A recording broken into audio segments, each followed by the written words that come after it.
दोस्तों, मैं शिवम श्रीवास्तव एक बार फिर से आप लोगों का स्वागत करता हूँ। आशा करता हूँ और यह विश्वास भी है कि आप लोगों ने अब तक जितनी भी मेरी वीडियोस देखी होंगी उसमें एक भी वीडियोस ऐसी नहीं है जिसके ऊपर आप कोई यह दावा कर सकते हैं कि यह वीडियो गलत है। मैंने जितनी भी वैकेंसीज बताई वो हकीकत बताई, सही बताई। जितनी भी कट ऑफ बताई वो भी सही बताई, और जो आज वीडियो ये भी एकदम सही है। मैं सब कुछ आपको स्क्रीन पर ही दिखा दूंगा, न्यूज का कट दिखा दूंगा, अखबार का कट दिखा दूंगा। बहुत सी चीजें हैं जो दिखाने लायक हैं, पर मैं कुछ चीजें दिखाऊंगा जिससे प्रूव हो सकता है ये वैकेंसीज बहुत जल्द आने वाली है। ठीक है, देखो पीडब्ल्यू विभाग है, पब्लिक वेलफेयर डिपार्टमेंट, विभाग मतलब कि डिपार्टमेंट। ठीक है, भर्ती 2025 जिसका शॉर्ट नोटिफिकेशन जारी किया जा चुका है। शॉर्ट नोटिफिकेशन मतलब यही होता है कि कोई न्यूज की कट मिल जाती है या फिर कोई सरकारी पोर्टल या फिर वेबसाइट पर कुछ चीजें अपडेट हो जाएं।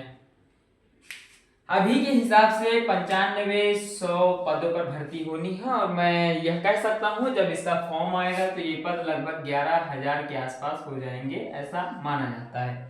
और होनी भी चाहिए, क्योंकि पीडब्ल्यू विभाग में चाहे 20,000 25,000 भी पद किए जा सकते हैं, क्योंकि उनमें वैकेंसीज होती हैं और उन वैकेंसीज को काटा जाता है, उसके बाद फॉर्म निकाले जाते हैं। लेकिन मैं हमेशा से यही चाहता हूं कि वैकेंसीज काटी ना जाए, वैकेंसीज अप हो डाउन ना हो। ठीक है,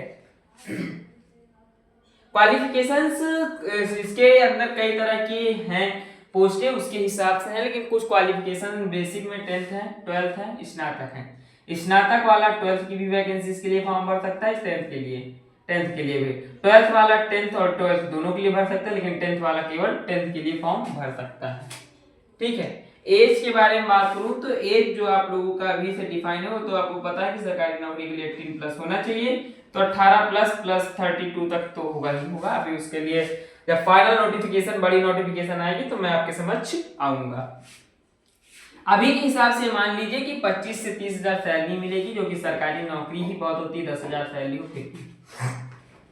उसके अलावा भत्ते वगैरह ऐड किए जाएंगे इसमें, जो भत्ते आप लोग जानते होंगे, जो भत्ते ऐड होते हैं वो सारे महंगाई भत्ते वगैरह ऐड करके आपको दी जाएगी। पदों के बारे में बात करूं तो अकाउंटेंट हो गया, सुपरवाइजर हो गया, क्लर्क हो गया और कुछ अदर पोस्टें हो गई। मैंने आप लोगों से कहा था कि इसमें पद के हिसाब से क्वालिफिकेशन है, तो क्लर्क के लिए यहाँ पे 10th रखा गया होगा, और अदर के लिए कुछ के लिए 12th होगा, कुछ के लिए स्नातक वगैरह रखा गया होगा। तो आप लोग वो जब फॉर्म आएगा तो मैं आपको बता दूंगा। तो इतनी चीजें हैं जो कि बेसिक है। अब सबसे अच्छी बात ये आती है कि ये भर्ती ऑल इंडिया भर्ती है, चाहे जहां से हैं आपके आसपास ही भर्ती आपको मिल जाएगी। मेल और फीमेल दोनों इसके लिए अप्लाई कर सकते हैं, ये कोई रोक टोक नहीं है कि केवल मेल अप्लाई कर सकते हैं, फीमेल। और मैंने देखा है कि जितनी भी सरकारी वैकेंसीज आती हैं उनमें मेल फीमेल को दोनों को प्रतिभागी किया जाता है। अंकों में बदलाव हो सकता है, शायद 10 हो सकते हैं, फिर 10 2 हो सकते हैं, पर होंगे। ठीक है, समानता के साथ अधिकार जो मिलते हैं वो अच्छी बातें हैं। हिंदी विषय आप लोगों से क्वेश्चन करेगी और मैथ के साथ मिलेंगी, रीजनिंग भी आपको देखने को मिलेगी, जीके जीएस भी आपको एग्जाम पैटर्न में देखने को मिलेगा। बात आती है कि एग्जाम कब तक होंगे या नोटिस कब तक आएगी, तो नोटिस के बारे में बात करूं तो नोटिस आपका आ जाएगी मई फर्स्ट वीक।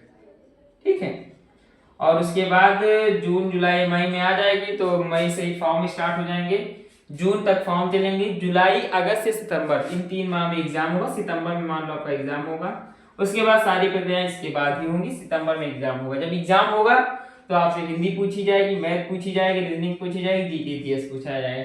कितने क्वेश्चन पूछे जाएंगे ये नोटिस में आपको प्रदर्शित कर दिया जाएगा, जो नोटिस मई में निकाली जाएगी उसमें। ठीक है, तो नोटिस ना जब तक नहीं आती है, वैसे ऐसे सब्जेक्ट हैं जिनकी ऑलरेडी आप लोग तैयारी करते ही होंगे किसी न किसी अदर एग्जाम्स के लिए, चाहे वो ग्रुप डी के लिए भी पढ़ते होंगे तो हिंदी हटा दीजिए, तीनों तो पढ़ते ही होंगे।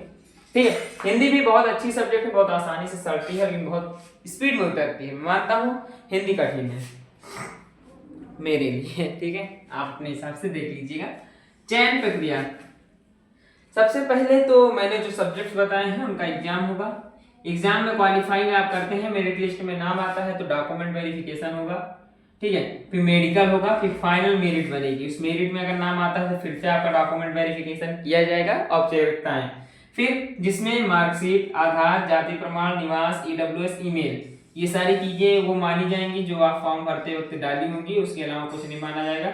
तो फॉर्म हमेशा करेक्ट भरना और चीजें देख कर भरना।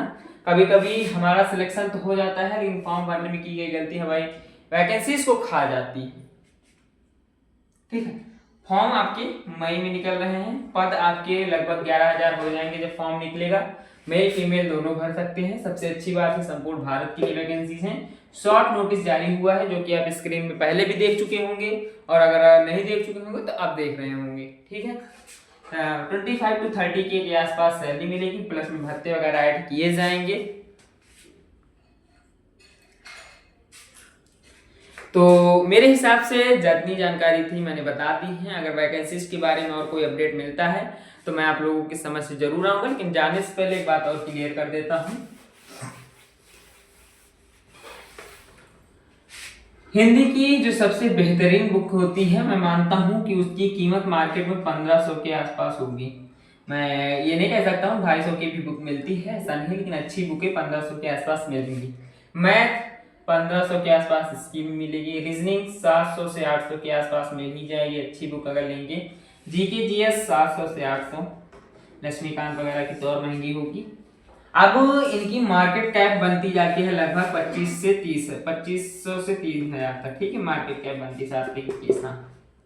अगर मैं आपसे कहूं कि इन सभी बुक्स की फ्री पीडीएफ, मैं ई बुक की बात कर रहा हूं, मैं किसी प्रकार की फिजिकल बुक की बात नहीं कर रहा हूं, मैं ई बुक की बात कर रहा हूं। मैं आप लोगों को कमेंट बॉक्स के माध्यम से आप तक पहुंचाऊंगा। लिंक में आपका कमेंट आएगा, ड्राइव का लिंक डिस्क्रिप्शन बॉक्स में पेस्ट कर दूंगा, उसके बाद आप लोगों से ओपन करिएगा तो आपको मिल जाएगा। अगर नहीं मिलता है तो कमेंट कर दीजिएगा। वैसे मैं हो सकता है डिस्क्रिप्शन में लगा दूं लिंक ऑलरेडी, बट अगर लिंक नहीं लगती डिस्क्रिप्शन बॉक्स में तो कमेंट बॉक्स में आपको मिल जाएगी। ठीक है,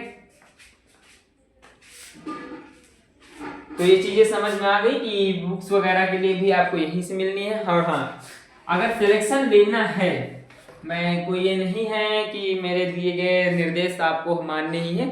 अगर आप चाहते हैं कि अच्छी तैयारी हो सके, उस मोड़ तक पहुंच सके जहां से सिलेक्शन आसान होता है, तो हमेशा कम से कम नहीं 1 माह में 3 मॉक टेस्ट दीजिए, 3 फुल टेस्ट। ठीक, फुल टेस्ट का मतलब जितना आपने पढ़ा है उसका सिलेबस जितना है उसमें से पूरा टेस्ट दीजिए। ये फुल टेस्ट आपके माइंड को मेकअप करेंगे, आपके आत्मविश्वास को बढ़ाएंगे, आपकी द्वारा की गलतियों को रोकेंगे और उन चीजों पर ज्यादा जोर देने का प्रयास करेंगे जो चीजें आपको नहीं आती है। ठीक है, और जिन सब्जेक्ट्स को पढ़ने में मजा आता है उनको ज्यादा पढ़ें, जिनको पढ़ने में बोरियत फील होती है उनको थोड़ा सा कम पढ़ें, पर पढ़ें। और हमेशा फ्रेश सब्जेक्ट जो जिनमें बोरियत होती है उनको पहले पढ़ें, ताकि आप लोग जब बोर हो जाएंगे तो आपके पास ऑप्शन रहे उन सब्जेक्टों को पढ़ने के जिनमें आपका रुचि है।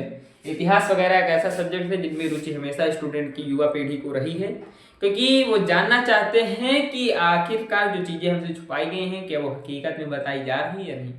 अगर आप चाहते हैं इतिहास वगैरह की अच्छी जानकारी रखना तो मैं किसी प्रकार का वो नहीं करता हूँ, ना ही अभी वहां तक पहुंच सका हूँ, लेकिन नवीन शर्मा सर की बहुत अच्छी इस समय एक सीरीज चल रही है यूट्यूब पर ही, आप लोग जाकर सर्च कर सकते हैं, उसमें से कई लोग देखते भी होंगे।